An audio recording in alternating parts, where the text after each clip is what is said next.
हरियाणा के झज्जर से बड़ी खबर। दावला गांव में क्रू मेंबर शहीद कर्ण सिंह की राजकीय सम्मान के साथ अंत्येष्टि। एक साहसी गोताखोर थे क्रू मेंबर कर्ण सिंह। जांबाज कर्ण सिंह के बलिदान का सदैव ऋणी रहेगा देश। ऐसे वीर शहीदों का नाम कभी भुलाया नहीं जा सकता। कैप्टन शक्ति सिंह। उपायुक्त कैप्टन शक्ति सिंह ने दी शहीद कर्ण सिंह को श्रद्धांजलि। बादली से विधायक कुलदीप वत्स ने कहा, कर्ण सिंह जैसे वीरों की शहादत के कारण सुरक्षित देश की सीमाएं। पूर्व मंत्री ओम प्रकाश धनखड़ ने कहा, मां भारती की सेवा करते हुए अपने जीवन का कर्ण सिंह ने दिया है बलिदान। शहीद कर्ण सिंह की शहादत को सदैव किया जाएगा याद। तागेवाला तालाब के प्याऊ पर बनाई जाएगी जांबाज कर्ण सिंह की समाधि। अब खबर विस्तार से। गुजरात के पोरबंदर तट के पास बाढ़ के दौरान रेस्क्यू मिशन में लगे हेलीकॉप्टर क्रैश हादसे में शहीद हुए कर्ण सिंह की उनके पैतृक गांव दावला में गुरुवार को राजकीय सम्मान के साथ अंत्येष्टि कर दी गई। हरियाणा पुलिस और तटरक्षक बल के जवानों ने शस्त्र झुकाकर शहीद को सलामी दी। उपायुक्त कैप्टन शक्ति सिंह ने शहीद के पार्थिव शरीर पर पुष्प चक्र अर्पित भावभीनी श्रद्धांजलि दी। पूर्व मंत्री ओम प्रकाश धनखड़ और बादली से विधायक कुलदीप वत्स ने शहीद को श्रद्धांजलि दी। दिवंगत क्रू मेंबर कर्ण सिंह की अंतिम संस्कार यात्रा में इस अवसर पर जिला परिषद चेयरमैन और भाजपा से उम्मीदवार कप्तान बिरधाना, डीपी कौशिक, डीपीआईआरओ सतीश कुमार, डीआरओ प्रमोद चहल, बीडीपीओ युद्धवीर सिंह व अनेक गणमान्य व्यक्तियों, पूर्व सैनिकों और क्षेत्रवासियों ने भाग लेकर अंतिम विदाई दी। तटरक्षक बल की टीम शहीद कर्ण सिंह के पार्थिव शरीर को जैसे ही दावला गांव लेकर पहुंची तो हर कोई अपने लाडले सपूत के अंतिम दर्शनों के लिए उमड़ पड़ा। सुबह 7 बजे से ही पूरा गांव कर्ण सिंह अमर रहे और भारत मां के जयकारों से गूंजता रहा। गांव के बुजुर्ग अंतिम संस्कार की तैयारी में तागेवाला तालाब पर पहुंच गए थे।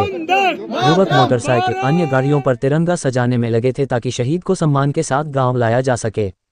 हर काम में सबका साथ देने वाले और गांव के लिए प्रेरणा बने कर्ण सिंह वीरवार को पंचतत्व में विलीन हो गए। सुबह लगभग 9 बजे युवकों का काफिला गांव से दिल्ली झज्जर बॉर्डर पर पहुंचा। कुछ युवा बादली रोड बाईपास पर ही रुक गए। बॉर्डर से काफिले में शहीद के शव को एम्बुलेंस से लाया गया। सबसे पहले बादली रोड बाईपास पर लोगों ने पुष्प वर्षा कर शहीद को नमन किया। यहां शहीद के भाई अर्जुन को सांत्वना दी। यहां से शव को काफिले में ही गांव ले जाया गया। मुख्य बस अड्डे पर शव पहुंचते ही कर्ण अमर रहे। भारत मां के जयकारे लगने शुरू हो गए।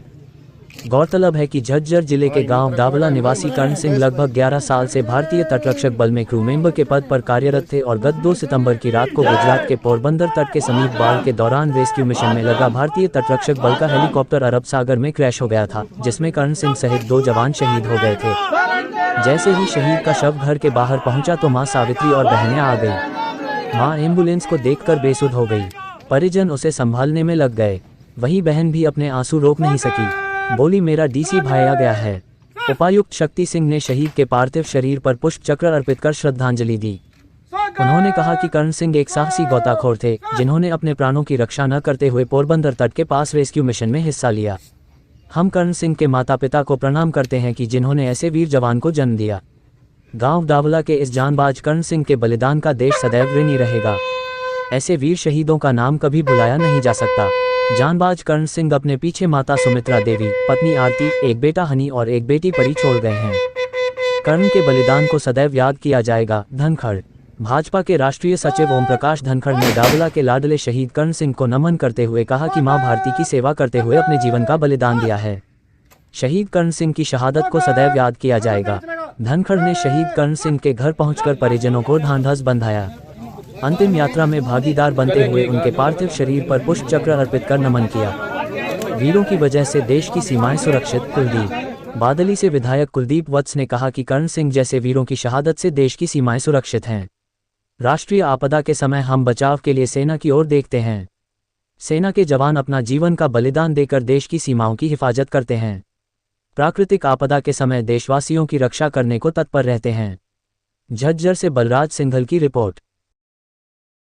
थोड़ा आगे आ जाओ। कर्ण सिंह शहीद हुआ सर। मतलब दुख की घड़ी है और हमारा एक बहादुर जवान शहीद कर्ण सिंह अपनी ड्यूटी करते हुए उन्होंने सबसे बड़ी शहादत दी है।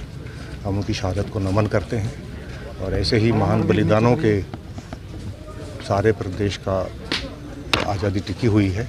मैं उनके परिवार के साथ पूरी तरह से उनके शोक में शामिल हूँ और जो भी लोग यहाँ आए हैं इन सब का मैं आभार भी प्रकट करता हूँ। सब लोगों ने आकर के उनको सामूहिक विदाई दी है और मैं उनकी शहादत को एक बार फिर से नमन करता हूँ। ऐसे शहादतों को सर, कर्ण ने बिल्कुल 67 लोगों की जान बचाई है। ऐसी बहादुरी के लिए आप क्या करें?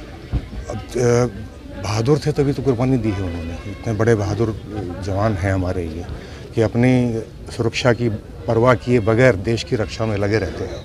ऐसे शहीदों को हम शत शत नमन करते हैं और हर नागरिक को ये बात हमेशा ध्यान में रखनी चाहिए कि जब हम आज़ादी की खुली सांस लेते हैं तो उस वक्त कोई न कोई शहीद कहीं किसी सीमा पर, कहीं किसी समुद्र तट पर, कहीं न कहीं हमारी सुरक्षा में तैनात होता है। ऐसे शहीदों को सदा कि कर्ण ने सर्वोच्च बलिदान दिया है। हरियाणा वीरों की भूमि है, गांव गांव वीर भूमि अगणित है शौर्य गाथा। इस वीर ने बहुत ही कम उम्र में 94 का जन्म है और तटरक्षक के रूप में काम करते हुए बाढ़ पीड़ितों को बचाते हुए इस प्रकार से अपना सर्वोच्च बलिदान दिया है। पूरा गांव, मेरा पूरा इलाका, पूरा हरियाणा भारत माता को ऐसे वीर पर गर्व है। भावपूर्ण श्रद्धांजलि पूरा इलाका अर्पित कर रहा है, देश अर्पित कर रहा है और ऐसे वीरों के कारण से ही भारत माता सुरक्षित है। इन वीर बलिदानियों को नमन है। कर्ण को तो छोटे छोटे बाल गोपाल जो अभी ये समझते भी नहीं है कि शहादत का क्या अर्थ है, उनको छोड़ कर गया है। हम परमपिता परमात्मा से प्रार्थना करते हैं कि उनको तो अपने चरणों में स्थान देगा ही देगा। परिवार को ऐसे में संभलने का संबल दे और ऐसे गौरवशाली पुत्र पर। देखिए, मैं शहीद कर्ण सिंह के इस शहादत पर पूरे डावला गांव नहीं, पूरे बादली हल्का, पूरे देश को इसकी शहादत पर गर्व है और मैं नमन करता हूं कर्ण जिन्होंने इस देश के लिए शहादत दी। और एक चीज़ और है, ये आज डावला गांव का बेटा नहीं, पूरे देश का बेटा है और मैं परिवार को सांत्वना देने के लिए पूछा। वो मेरा परिवार है, मेरा गांव है, मेरा घर है। मैं इस दुख की घड़ी में परिवार के साथ और मैं गवर्नमेंट से भी मांग करता हूं कि इनको जो शहीद का जो दर्जा मिला है, पूरी इनका चाहे स्टेडियम की बात हो, चाहे स्कूल के नाम की बात हो, चाहे इनके सहायता है, आर्थिक सहायता है, वो भी पूरी और किसी न किसी परिवार से एक बच्चे को नौकरी देने का काम हरियाणा गवर्नमेंट ने भी करना चाहिए। हमारी गवर्नमेंट आएगी तो पूर्ण रूप से इसका स्टेडियम की बात होगी, स्कूल की बात होगी, इस पूरे परिवार को पूर्ण रूप से हम सहायता देंगे।